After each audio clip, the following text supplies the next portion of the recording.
All right, ready to dive into personal finance. We've got tons of tips for managing your money from Investopedia, N26, and First State Community Bank, Yeah, it's something everyone thinks about, no matter your age or what you earn. for sure. We'll break down the best ways to spend smarter, save more, and maybe even reach those big financial goals, What's cool is that even small changes can add up over time. like this fact that just blew my mind.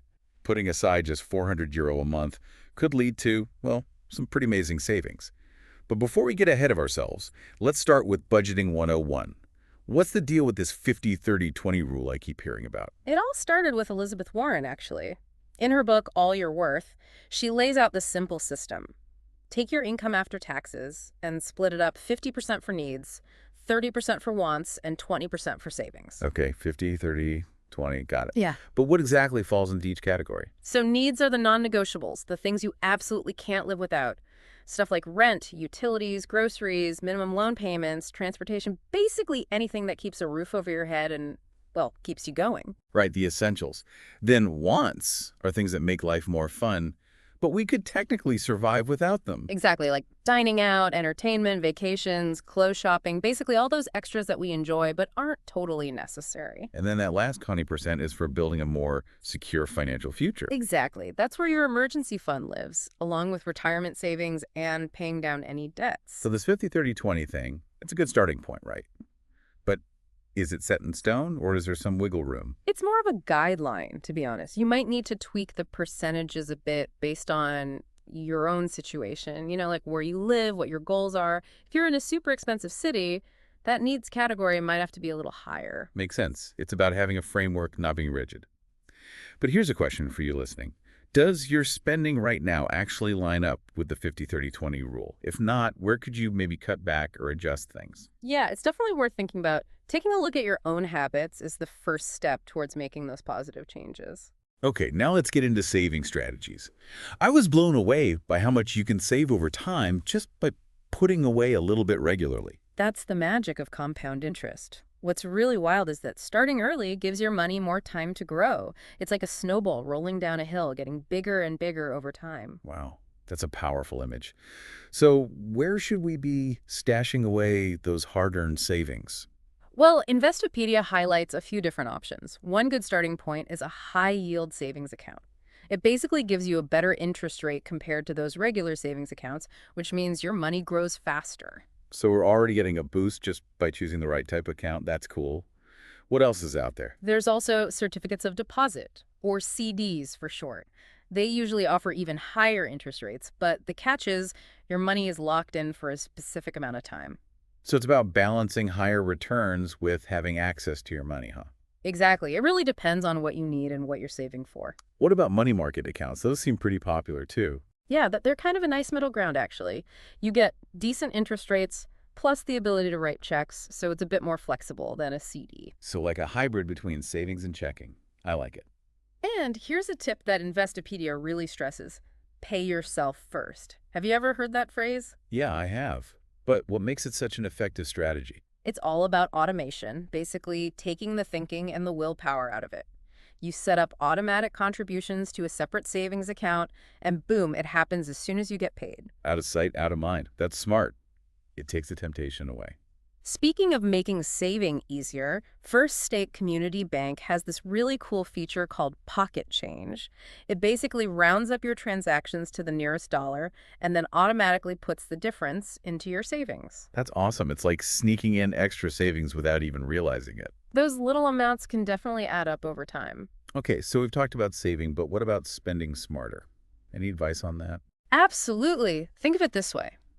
Saving is like adding water to a bucket, while smart spending is making sure there are no holes in that bucket. So tracking where your money actually goes is super important. Yeah, that makes sense. But do I need to become like a spreadsheet wizard to track every single expense? Not at all. There are tons of apps out there that can do the hard work for you. Technology to the rescue.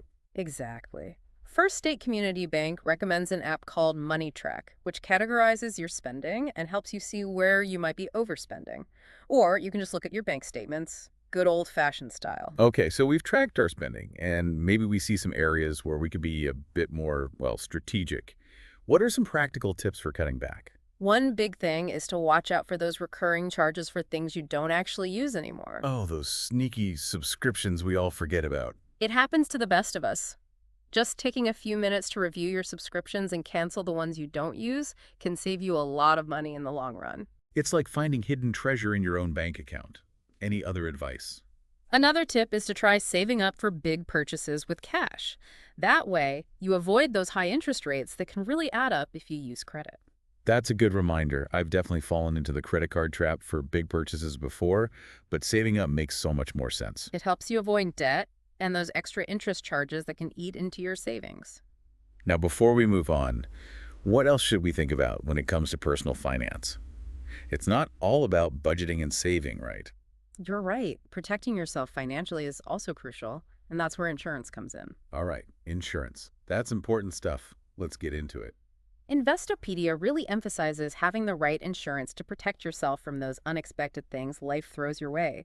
Like renter's insurance, for example, protects your stuff in case of theft, fire, or damage. And I've heard it's actually pretty affordable. Yeah, it's a small price to pay for that peace of mind and the protection it gives you. So what other types of insurance should we be thinking about? Well, health insurance is crucial, obviously. Medical bills can get really expensive really quickly, and having health insurance protects you from those costs. It's about protecting both your health and your bank account. Exactly. And then there's disability insurance, which maybe not everyone thinks about right away, but it's definitely worth considering. Especially if you're the main income earner for your family. Right.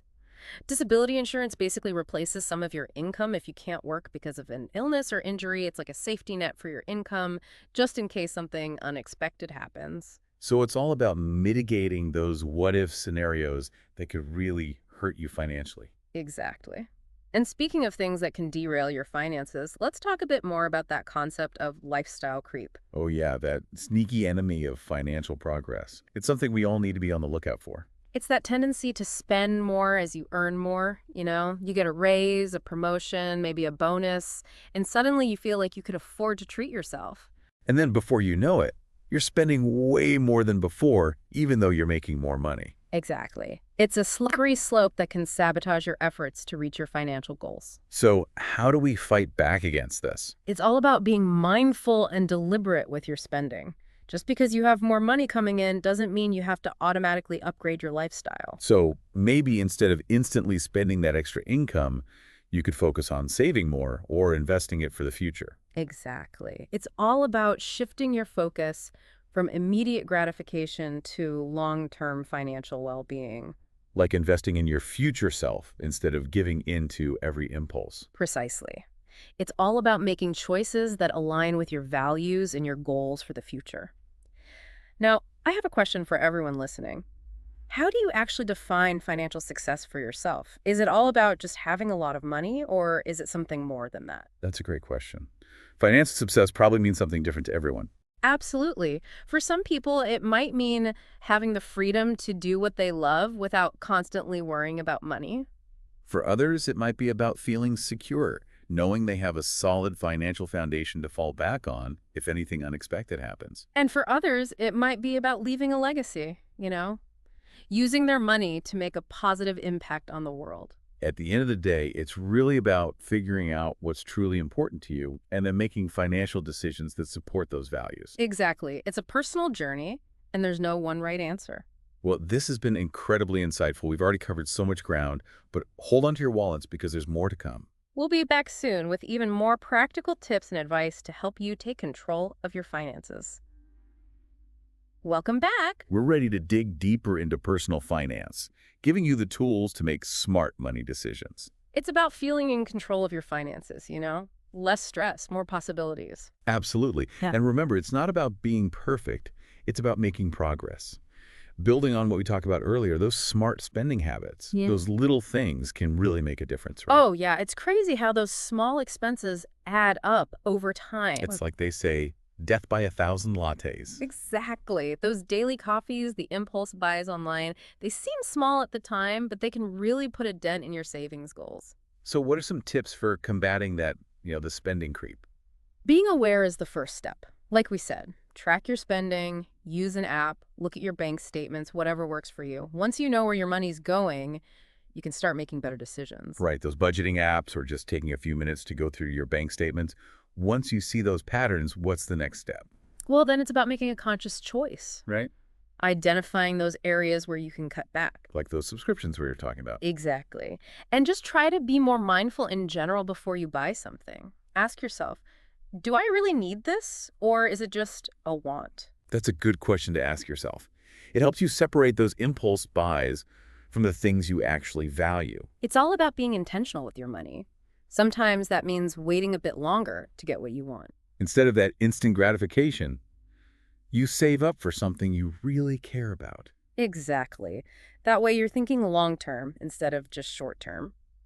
Speaking of important financial decisions, let's talk a bit more about insurance. We touched on it earlier, but it's so important. Right, it's definitely worth another look. It's all about protecting yourself financially, and insurance is a big part of that. Okay, so let's break down those types of insurance that everyone should consider. Renter's insurance is a must if you're renting, just for that peace of mind, knowing your belongings are protected.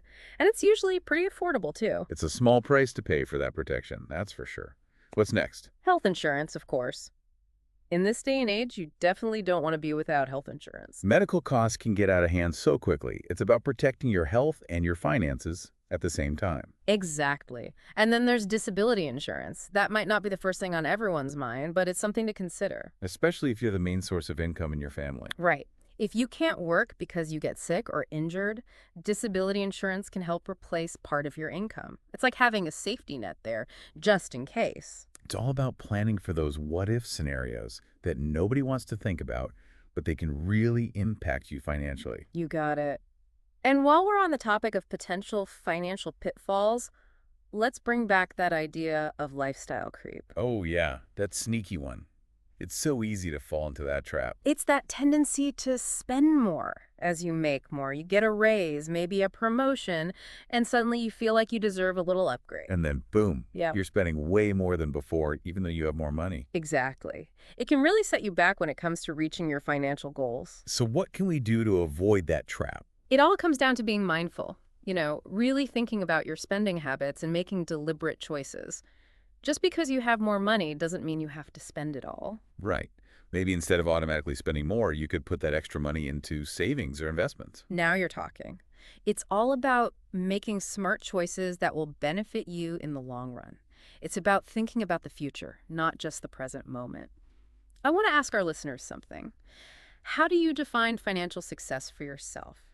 Is it just about having a lot of money, or is there something more to it? That's a good question. Everyone probably has a slightly different answer. I think so too. For some people, financial success might mean having the freedom to do whatever they want, without worrying about money. Yeah, that feeling of security, knowing that you're financially stable no matter what life throws your way. And maybe for others, it's about leaving a legacy, using your resources to make a difference in the world. At the end of the day, it's about figuring out what matters most to you and then making financial choices that support that. Exactly. It's a personal thing, and there's no one-size-fits-all answer. Oh, this conversation has been so eye-opening. We've covered a lot of ground already, but there's even more to come. Stay tuned, because in the final part of our show, we're going to dive into the world of investing and help you make your money work even harder for you. Get ready to level up your financial game. We'll be right back with more knowledge and inspiration to help you reach your goals.